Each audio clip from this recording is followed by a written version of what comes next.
The internet has made it easier than ever to start a business. Succeeding on the internet, now that's another story. The big question is, what are those who are succeeding doing differently?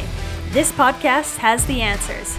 Welcome to the Marketing Matrix. I'm your host, Lisanne Murphy, and I am here with the incredible, talented, noteworthy Josh Forti. Josh, thank you so much for being on the show with us today. Lisanne, thank you so much for having me. I am so excited for this. When we finally set a date, we had to reschedule it like 10 times. But when we finally got it, I was like, heck yeah, this is going to be so much fun. I'm excited. We are so excited. So for those of you that don't know Josh, I want to take a second to introduce this incredible person and entrepreneur. So Josh Forti is a millennial thought leader, social media marketer, and founder of the Think Different theory, who chooses to see the world, people, and reality not for what it is, but what it can be. By the age of 26, Josh had started and sold 2 companies, grown and managed 6 million plus followers on social media, generated over 3 million in revenue for clients and students, and made a statement in the world of social media and online marketing. He has spoken on stages across the country and has been featured in Forbes, The Today Show, Entrepreneur Magazine, Huffington Post, BuzzFeed, and GCTV. That was like so many places I had to take a breath in the middle. Josh's why, or his purpose in life, is to inspire others to break free and find their purpose, know truth, and define their own destiny so they fall in love with life and make the world a better place. And on a personal note, I've had the opportunity to get to know Josh in a more intimate setting, probably just really this year, because it was at this most recent Funnel Hacking Live. Guys, we literally, when we were at Steve Larson's event, we part of it, we took over a dinner dining room hall, and our conversation went so long, we took it out into the hotel lobby. But we talked about all the real and the deep stuff from the get-go. We were talking about God. We were talking about what it matters to us. We were talking about family and the great aspects and the struggling aspects that we have going on in each of our families. I mean, Josh is like a cut the fluff, get down to business, let me look into your soul and get in there type guy. So anyway, Josh, thank you so much for taking the time to, 1, be my friend and see me, and 2, taking the time to be on the Marketing Matrix. Oh man, I'm so excited. And you're right. I don't do small talk well. And I have nothing against small talk if that's your thing, right? It's just not my thing. And I'm like, hey, if we're going to talk, if we're going to spend our precious seconds of this life alive, let's talk deep. So no, I'm excited. This will be good. I love it. Well, I would love for you, in your words, to kind of give us the story of how did you get into entrepreneurship? How did you come to the epiphany of needing to do Think Different theory? Yeah. Give us a backstory of all this. Yeah. So, oh man. So I grew up on a farm. Actually, so I was born in Wisconsin. At the age of 1, my parents moved to Los Angeles, and I grew up as a child in the suburbs of LA until I was 11. But then when I was 11 years old, which is when you start remembering stuff, right? That's when we moved out to a farm in Indiana. So I grew up from age 11, 12-ish, all the way up until about age 21 on a farm. And that's where I learned the values, right, of life, of hard work and of treating people with respect. And my parents were super, super awesome in the sense of I'm super lucky. They're still together today. They love each other. I have 7 brothers and sisters, 6 of them still alive today. So I grew up in a very loving setting, but one that was we weren't super successful by any means. We weren't poor, but we were definitely that middle class, paycheck to paycheck type of thing. And so for me, a lot of the problems, because everybody has problems, right? But a lot of the problems that my family faced, a lot of the stress, all revolved around money. And a lot of my immediate friends or people that we hung out with, that was the same thing. It was always, can we do this? Well, the first question was, do we have the money for it, right? Or what does money look like? And so for me, success equals, if I just had money to do whatever I want, that would be great, right? And so I got into entrepreneurship kind of on that basis. I mean, there's a little bit more to the story than that, but essentially it was, I want to be my own boss. I want to get rich, right? And so I get into the entrepreneurship world. I was in the Instagram game first, and everyone's freaking out about TikTok right now. Instagram was the same thing back when I got started, right? Anybody could get on Instagram and grow, 10,000 followers in, a month or more. And so, but I actually made an agency out of it. And so we ended up growing a bunch of followers on there. Fast forward, a year and a half from there, a business partner separation later, but another company later, I was doing $50,000 or $60,000 a month. So like at 23 years old, who for a kid that grew up making $25,000 a year, like I had more money than I had ever seen before in my life. Yet there I was, and like flying to Miami, flying to Los Angeles, going to Vegas, hanging out with the high rollers, people betting $10,000 a hand. I wasn't, but like that was this life. And like I was really, really miserable. And like I had kind of gotten away from my family value. I mean, I didn't really ever turn away from like God or like that type of thing, but like I certainly wasn't involved in it, right? Like it was kind of like a money grab, however fast I could make money. But I remember at the end of 2017, going into 2018, like sitting there kind of going, okay, like something's got to break, right? I'm making 50, 60 grand a month. I'm spending $30,000, $40,000 a month just to fix my problems every month because I'm, problems up to my neck all the time, clients upset. And so long story short, like I kind of had a crash moment at that quarter life crisis, if you want to call it, where I went from, all right, I'm at the top, woohoo, right? To cancel everything. All call clients, go from $50,000 a month to $3,000 a month in 24 hours, like 7 days depressed in bed, just like rock bottom. And that is kind of what like a life-changing moment there, right? And for the next 7 months, that's what got me into mindset. That's what got me into personal development. It was that moment of like, if mindset's the answer, I guess I don't know what that is, right? And so I went to go study that and figuring out that. And that led me to kind of just sharing. I create a lot of content I always have ever since I got into the online space. So I started sharing my journey. People were like, Josh, we need a podcast. We need something from you. And so that's when we started Think Different Theory. That started in January of last year. And then my brother passed away in a helicopter crash. And I know this kind of, is a longer story, but long story short, I had an older brother. I'm the second oldest. I had one older brother. He left behind a pregnant wife and a 5-year-old son. Really, really messed up my life, at the beginning of last year. So I ended up parting ways or selling my half of my business to my business partner, going on a world trip, kind of traveling around the world, getting some perspective, studying God, studying philosophy, purpose in life, kind of things like that. And did Think Different Theory the entire way, documented all of the thoughts, all of everything that was kind of going in my head through the whole process of it. Through that. And here we are today, building audiences and having fun. We're back into the marketing game now. Have a little bit more level head on my shoulders of what's done. But now we get to work with really cool people like Russell Brunson and Steve Larson and Brad Gibb and all sorts of fun people, just helping people change the world by building audiences. So there's a long story in 5 minutes. Yeah, well, not only, I mean, it's an amazing story. And what I think is crazy is like how many hard hits you had in like such a short period of time. I mean, that is, it's like you concentrated like a decade of tough into like an 18-month period. Yeah. I always tell people that, 2020 has wrecked most people's lives with COVID, right? Like 2020 is really bad for a lot of people. I was like, my end of 2018, 2019 is most people's 2020, right? But like at an extreme level. And I'm not trying to downplay anything that's going on in here. My 2020 has been great, but not because of, anything that I did. It's just, that's where my life is, right? But we all go through our struggles. And so like wherever you're at right now, like somebody else that appears to be killing it right now either has already gone through or will go through it again, right? So like just stay on your journey because we've all gone through something like that. And we've all gone through like that lowest moment of, I mean, when my brother passed away, it's like you're sitting there and you're like, wow, right? Like now what? Right. And it's like, I mean, that was my best friend. That was the person that I trusted more than anything. I was supposed to go see him in a month and hang out for a week. Like, you know what I mean? Like so many things there. And so like, those are dark moments, but if you can continue to master your mind and continue to go, okay, what does Tony Robbins say? Life happens for you, not to you. Right. And I'm like, all right, I don't know how, but like, if I can choose to see that even then I know life's going to be better. So yeah, there's a lot. Yeah. Well, and I know, it will always be painful. Oh, it will, like those experiences will always be painful. But what was it? Was there like something in particular that helped you make the shift to like step through the pain being an enabling thing where, I mean, you probably wouldn't have Think Different Theory today had those experiences not happened. And not to say that like you wouldn't take them back.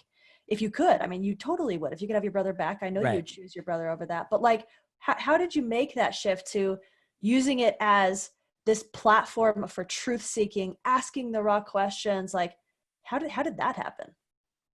Yeah, man, I don't know if I actually know the answer. I would say that it was a large testament to how I was raised.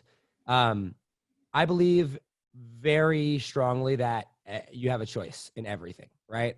And I know a lot of people don't think that way, but like I believe, my mom, I was homeschooled. So my mom did a really good job of making me read like philosophy books in high school. I hated it, right? Like at the time, I'm like, this is the stupidest thing. I will never use this, right?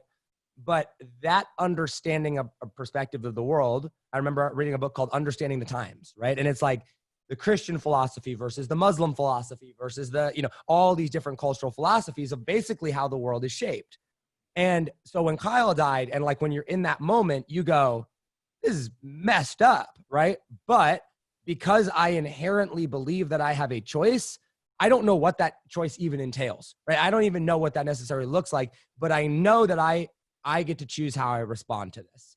And so I think when there's an underlying belief that that is how the world works, which came from studying philosophy, which came from studying God, which came from studying how the world is put together, right?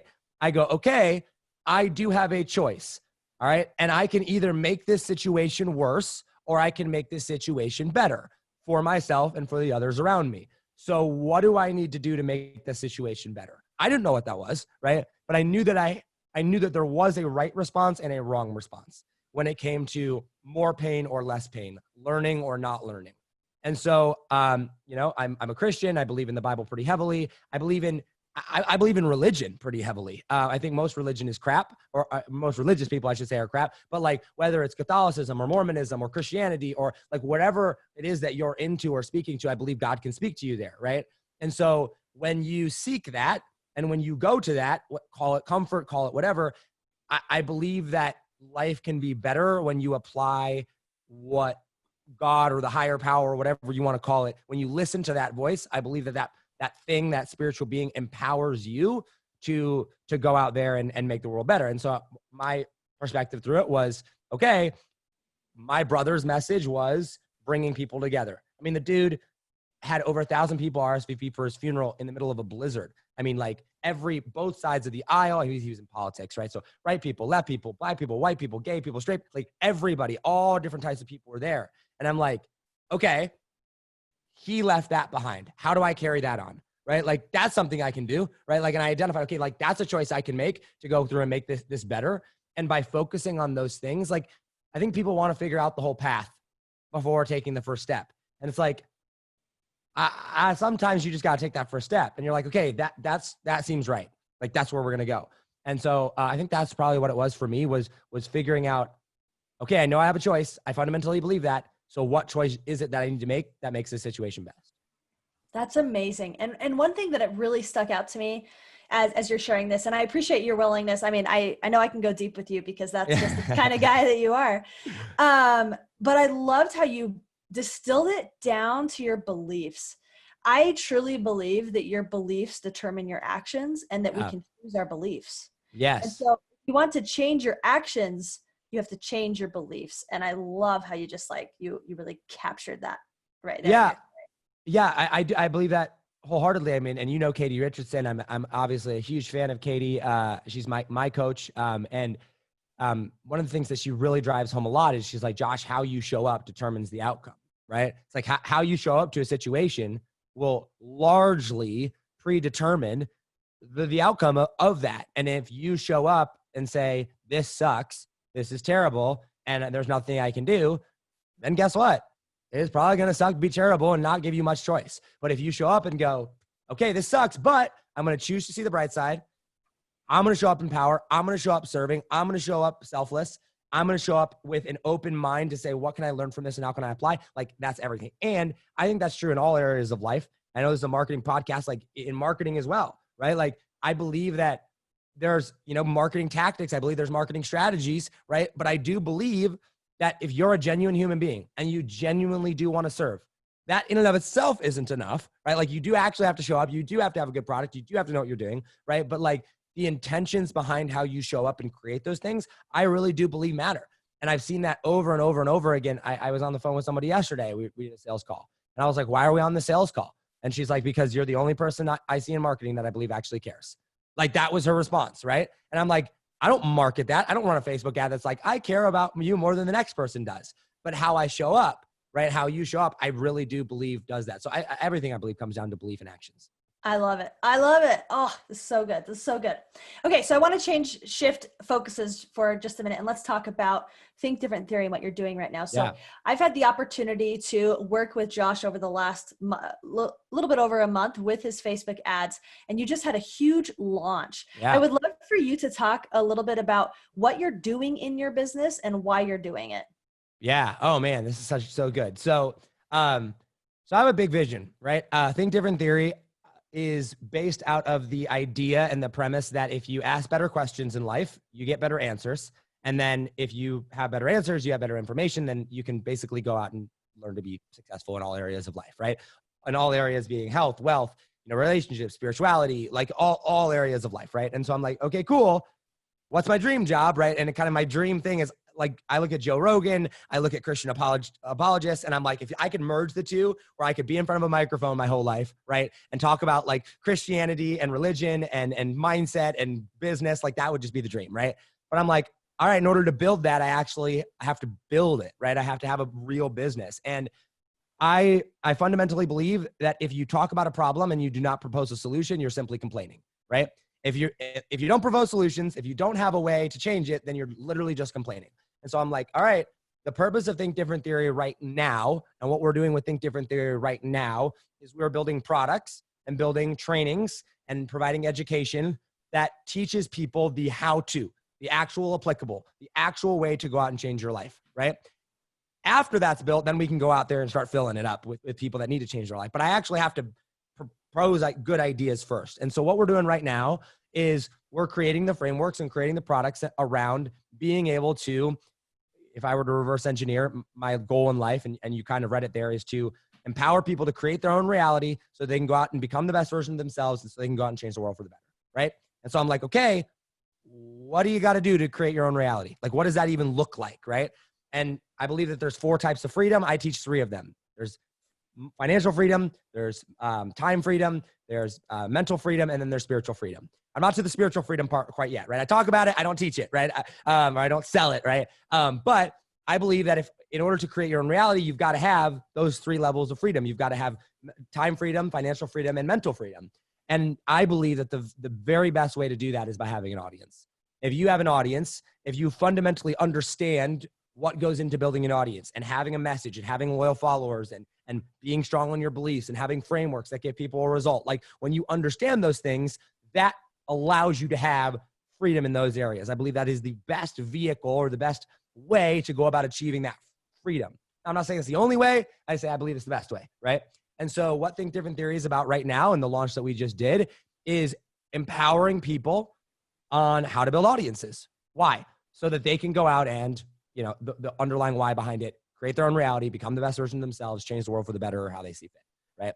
And so that's what we're doing. And that's what the launch was about. That's what, the products that we're building from the Mindshift Playbook, which is, I know is going to be in your stuff. I wrote that to do mindset, right? And that's 70 pages of like nonstop goodness, 5 sections on how to wire your brain, how to reprogram it, how to fix your mind.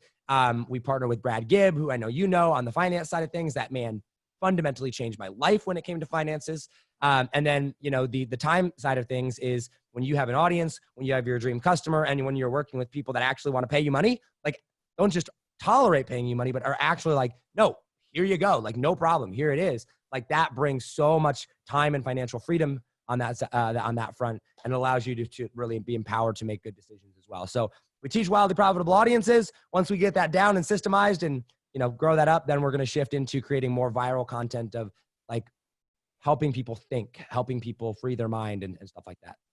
I love it. Okay. So let's dive into this topic of audiences, because it's a fascinating topic, and we're not, guys, we're not just talking about like a custom audience in Facebook, even Right. if we like talk about Facebook, but like, how do you define an audience? And I would also like for you to talk about, if you could, the life cycle of an audience, because it takes a lot of momentum for it to get started before it starts propelling itself. And like, what are those initial phases? What do they look like? And then Yeah. where's the tipping point where it just starts to take care of itself and it's just a snowball? You know, I was talking to Catherine Jones just last week, and we were talking about how your business at first, it's like you're pushing this boulder up the hill, and it's so hard, and like you're just all this momentum and it's taking so much energy.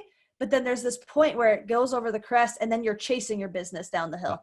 And you're like, oh my gosh, come back.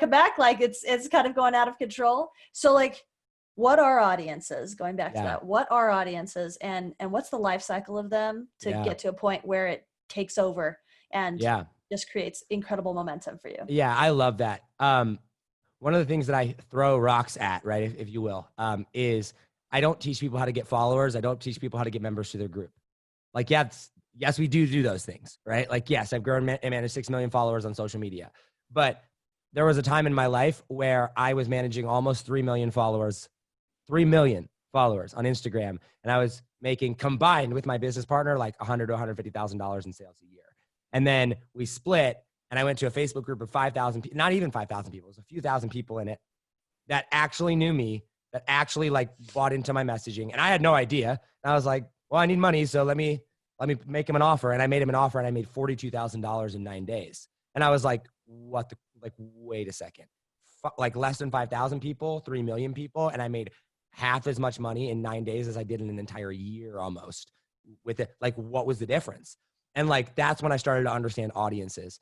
An audience of people is a group or a segment of people that are really sold on your message and are bought into the future-based cause of whatever it is that you're trying to do, and understand the vehicle that you're proposing to get there, right? Like, that's really what an audience is. And like me, I focus on customers because I'm, help business people. So I'm like, hey, if you're not a buyer, then we're not really interested in you right now, not at the beginning, right? Because we've got to actually create sustainable change, sustainable growth that only comes through revenue. And so for me, I do focus on the customer aspect of things. But I think where people go wrong is that they think that people follow them because they're producing content. They think that people follow them because they edit their pictures well, or because they have cool edits in their YouTube things. And like, that gets to some attention, but that's not why people stick around. That's not what builds an audience. That's not what gets people to buy into or create any form of lasting change. What does that is your message.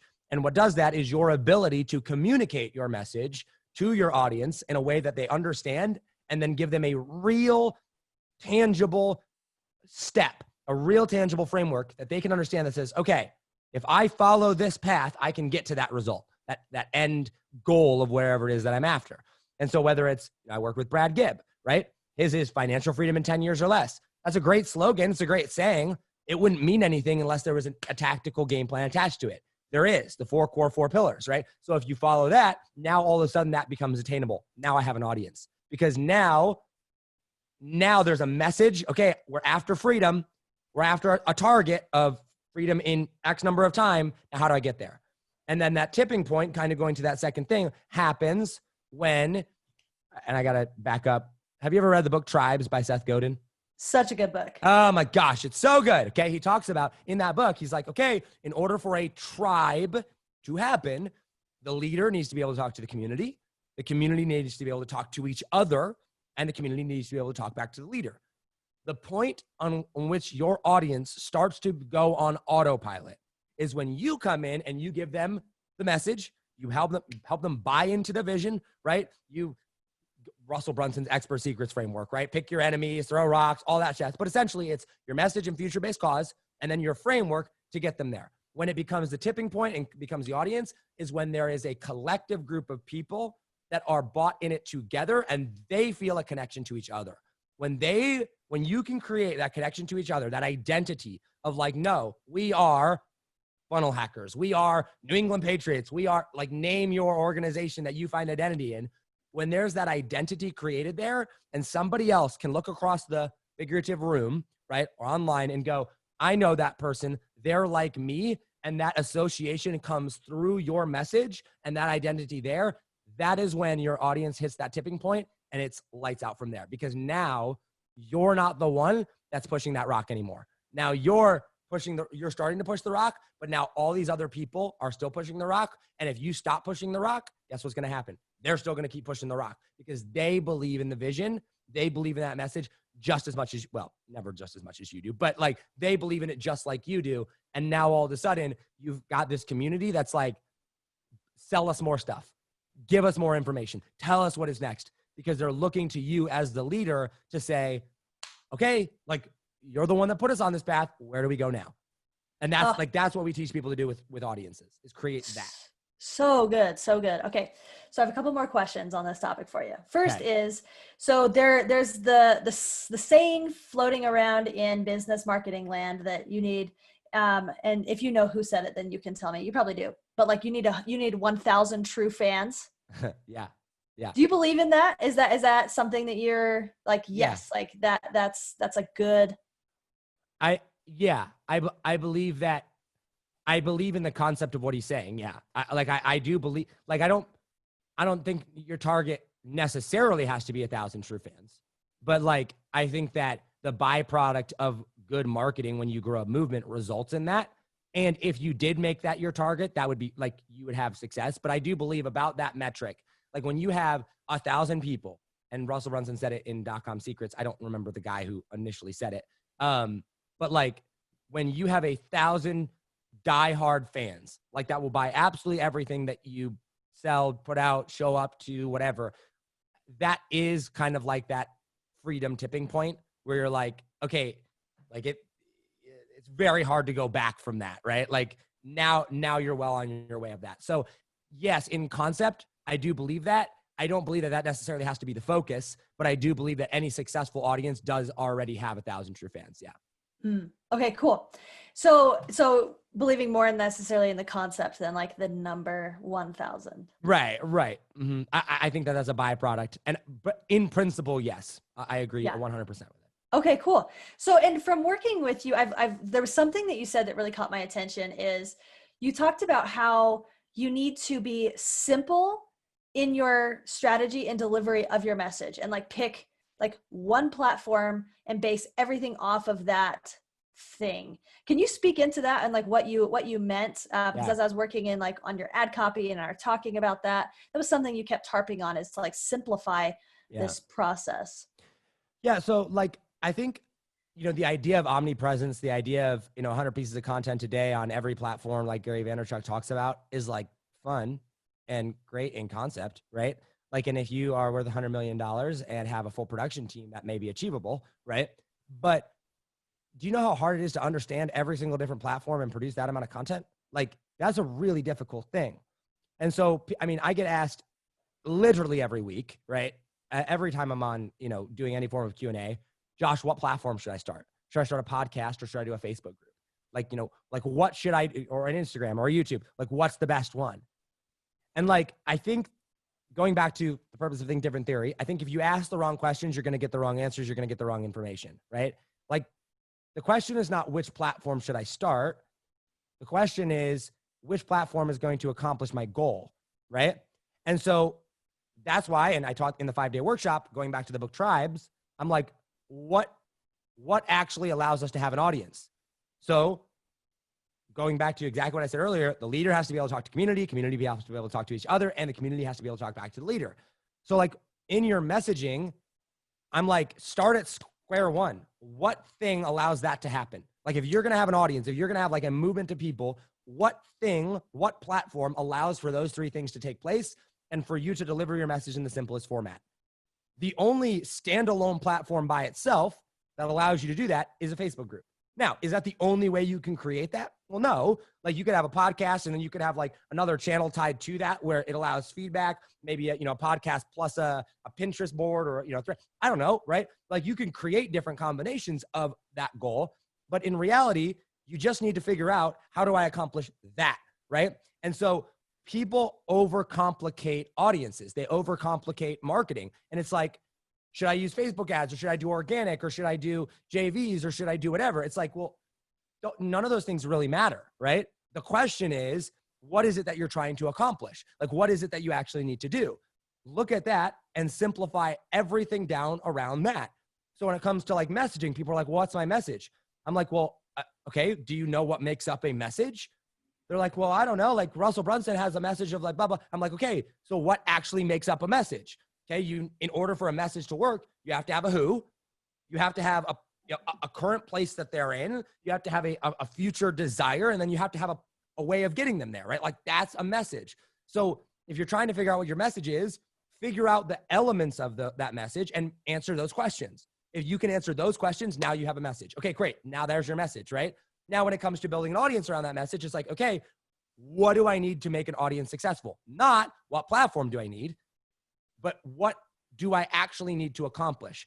And when, like, I've always wanted to do a podcast episode or just have a whole podcast around like just how to think, because I think that one of the biggest problems I'm going to speak to America, but probably the world, but for sure America today, is that people don't know how to think. And it's like, if you think all the way through a situation and go, what makes a Facebook group successful? What makes an audience successful?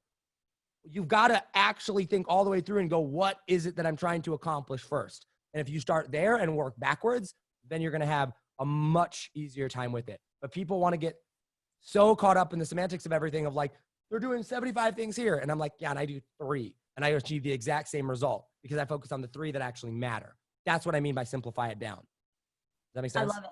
Yeah, 100%. I love it. Oh, guys, I really hope that you however you're listening to this, whether it's in the car, in your kitchen or whatever, find a way to take notes because this is gold. I love it. And by the way, you need to have that episode. Your show is Think Different Theory anyway. Right. So you probably should. It's just one of those things where I always hate telling people how to do something, right? Like I'll outline and I'll suggest things. Like, for example, we have an episode about like everything that's going on with Black Lives Matter, right? And I'm like, I open up that episode. I'm like, I'm not here to tell you what to think. I'm here to show you a different perspective, right? Like, and that's kind of the angle I like to take because once again, going back to choice, like you have a choice. Like you can choose how to think. You can choose how you're going to act. I'm simply saying, hey, here's my perspective. Just like when I go and learn something, I don't take Russell Brunson at his word. And like, I love Russell. We're friends, right? But like, I'm like, if he says something, I'm going to go validate it. I'm going to go see other perspectives. I'm not going to blindly follow something. So I don't like people telling people what to do, but rather how I do it to broaden that perspective of things. You know what I mean? I love it. I love it. Okay. So you dropped a little open loop in there. You said, I do 3 things. So like, what are your marketing strategies in your company right now? Oh man. First thing is like, we really make good products. Like and I'm going to get like tactical here, right? Like if you want like the actual tactical, not like overview level, like obviously we have a good message. Obviously we know our why, right? Like, but from considering you are a company that is in business and you know the direction that you're going, I'm not talking about complete newbies here, right? Like if you're a newbie, like a little bit further along here. Okay. But like if you have a business, the first thing and I learned this from more than anybody else, I learned this from Sam Ovens and Dan Henry. Which was you've got to build great products. Like if your products aren't good, like it doesn't matter how good your marketing is. And so, that's the first thing. It is a meticulous, like, I feel like a lot of people in this whole marketing game, especially in the online space, it's like, what's the least I can do, the least I can show up for and still make the sale without refunds? I'm like, what's the absolute most I can do, make it absolutely perfect? And then how can I remove myself from the situation without sacrificing that quality, right? So like number one, first thing that we do is make great products because that people will talk about great products more than anything else. That's the first thing. The second thing from a marketing perspective is we create really, really good content, right? And like a lot of it. And I don't like, everyone's like, is it quantity or quality? Like there is an element of both. You want to create as much possible content of quality that you can, right? And so for me, I produce 3 podcast episodes a week. We break that down into micro content. I do Instagram stories every day. I do Facebook posts.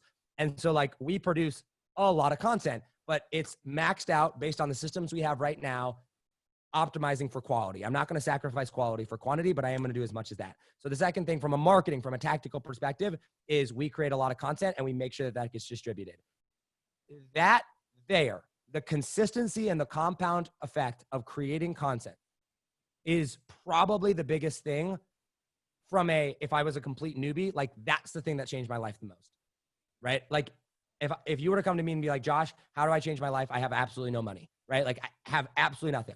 I would say go produce one Facebook Live every single day for the next year and come back to me and tell me that your life is not completely different, because it's fundamentally impossible. If you make the decision, not I will make a Facebook Live if I have something to talk about, but rather I will do a Facebook Live regardless, or I will do a podcast regardless of whether or not I have something to talk about. It's amazing how creative you get. And when you allow your brain to be creative, the ripple effects of that are just insane. So I would say first is make great products. Second is produce high quality content.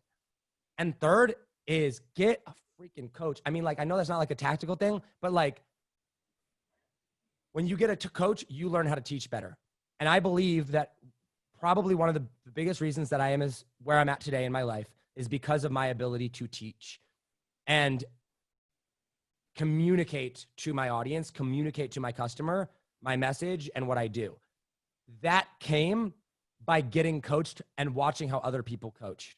I learn probably just as much from watching and having a coach that as I do from what the coach actually teaches me. Like my coach, Katie Richardson, I pay her $5,000 a month. That is a $60,000 a year coach. That is not cheap, right?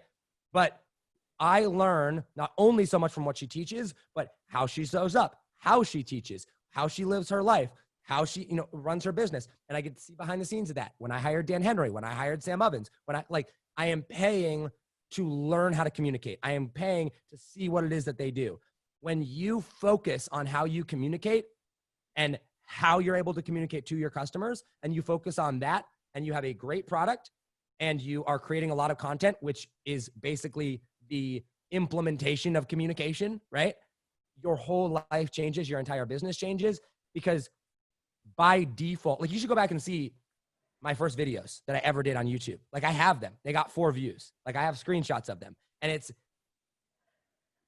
the most painful, cringeworthy thing I've ever watched, right? But it's like, that's where I started. And I learned to communicate by saying, okay, how's Russell doing it? How's Dan doing it? How's Sam doing it? How's Ty doing it? How's Grant doing it? How's Gary doing it? And like going and actually learning and going, okay, now let me go and practice, create content.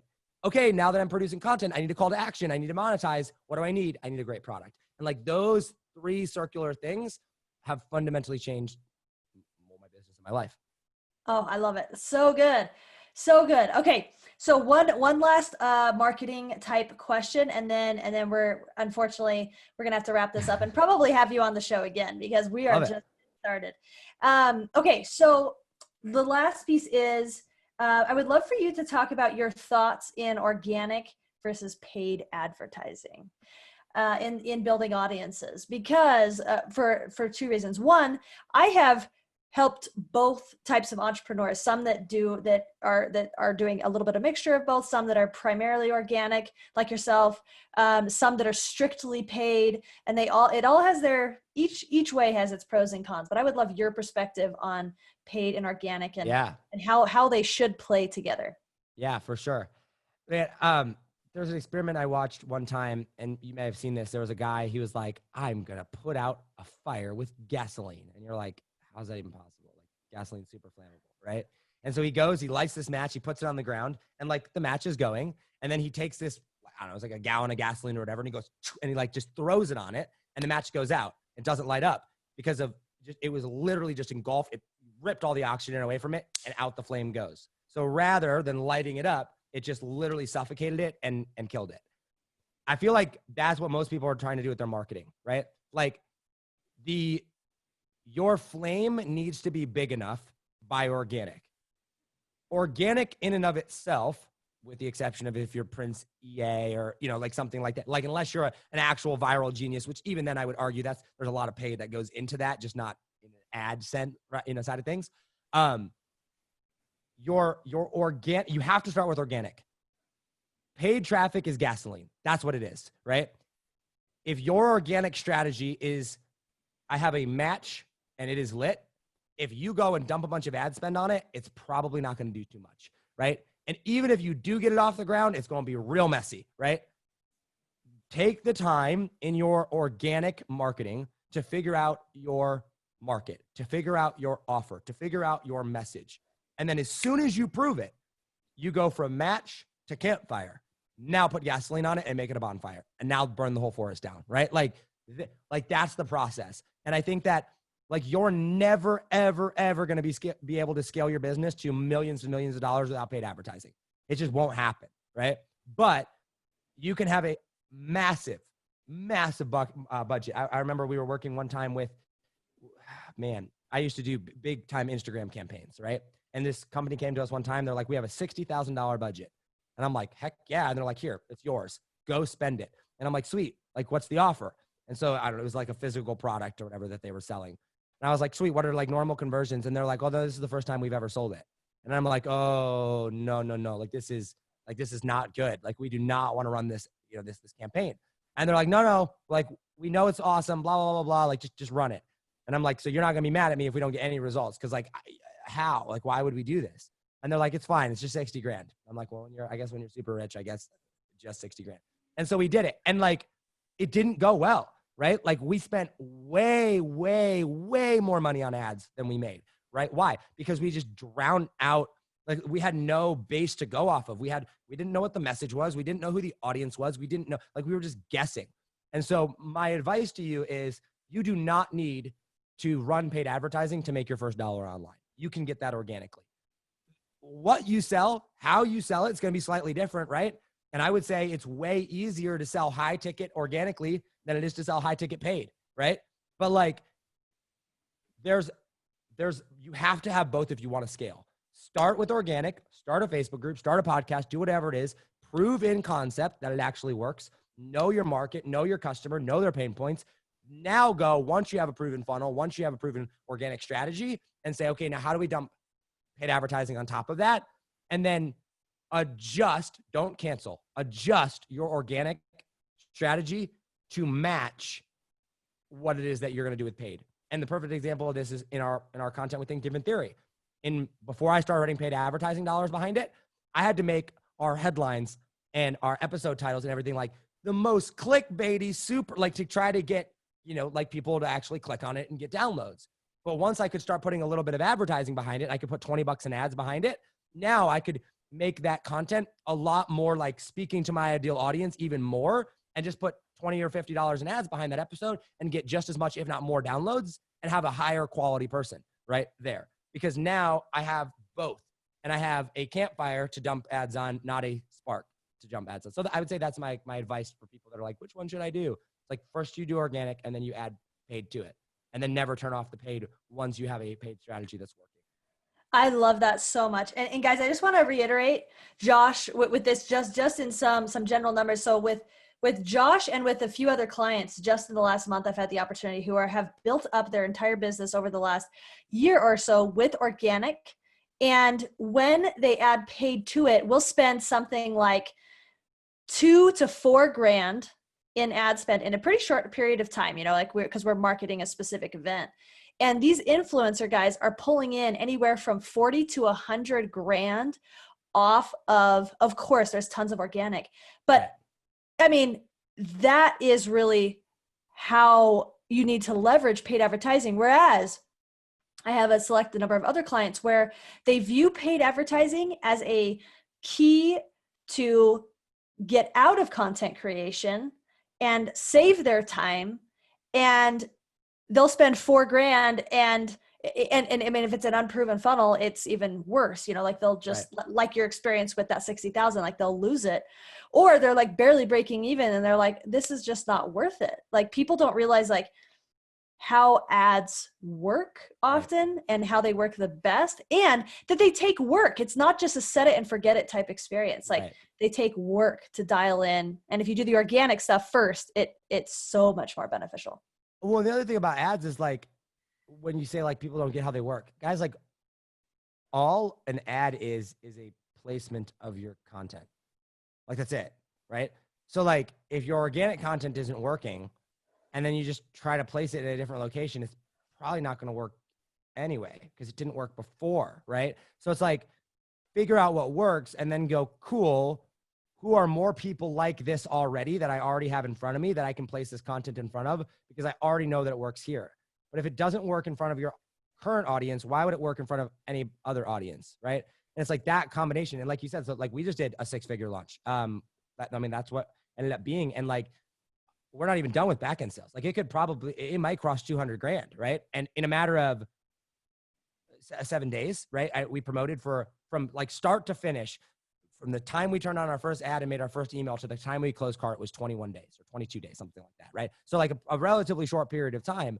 And like, I think 34% or something like that of our opt-ins came from paid. Like by throwing a couple grand in advertising behind it, we increased our opt-ins and our conversions by 30 something percent more people, right? And it's like, I did exactly 0 more work outside of create a couple of ads, right? And so it's like, okay, great. Concept of leverage, right? How do I do more with the same amount of time? That's what paid advertising does. It's not, how do I build my organic strategy and then cut my organic strategy and replace it? It's no, I need to create my organic strategy. I need to make it sustainable. And now I need to turn on ads so that I can reach 10 times the amount of people for the exact same amount of work that I'm already doing. That's the beauty of what advertising does. Yeah. Oh, I love it. I love it. Okay. This is so good. All right, Josh, I always end with this question. And the question is this: what is the biggest internal transformation that you've had during your entrepreneurial journey? Oh man. That I have a choice to determine the outcome of anything. Like, even if it's not my fault, I have power. The only reason the reason most people think they don't have power is because they don't choose it. And myself, first and foremost, of this, like, I would blame, well, what do you mean? That's not my fault. I'm not the one that caused that. And it's like, when I say it's not my fault, when I say it's not my whatever, like, it gives up my power. It literally, and I don't mean power like in a greedy, power hungry way. I mean, it gives up your ability to actually change for the better. And when I look at every situation and go, oh, no, how I choose to respond to this is going to affect the outcome, even if I'm not the one that is directly involved. How I choose to respond to it will affect the outcome. Like, when you approach everything with that mentality, your whole life changes. Like, the whole game changes. Because now when I'm having a problem with a friend or, my mom, and I'm like, my mom is being ridiculous, or my team is being ridiculous, or whatever, I might not be in the wrong. I might be totally right. I'm the boss, right? Like, I can do whatever I want. But when I go, Katie calls it going over the wall, right? When I realize that I have power in the situation, even if it's not my fault, even if I have no actual control, the way that I show up to something and what I choose, that shift there in my personal life has probably been the single biggest transformation of it. And that in like, showing myself grace. Like, I think that was really big too. It allowed me to have more. I think we beat ourselves up way too much. Yeah, those two things. I totally agree. Oh, so good. All right. Well, this is Josh Forti, everybody. Josh, how can people follow you, get in touch with you, and understand more about audiences and your journey? Give us the rundown. Okay, awesome. ThinkDifferentTheory.com, name of the podcast, ThinkDifferentTheory.com. If you go there, /listen will take you directly to the actual episodes. But ThinkDifferentTheory.com, we've got our Facebook group on there, which is called Wildly Profitable Audiences. You can join. Mindship Playbook is on there. We have tons of freebies on there. The podcast is on there. All of the information there. That's going to be the best place for informational purposes and to listen to the podcast. ThinkDifferentTheory.com, ThinkDifferentTheory.com/listen. And then if you want to contact me, do not send me a message on Facebook. Posting in my group is a good way to do it, but the best way to get a hold of me is on Instagram @JoshForti.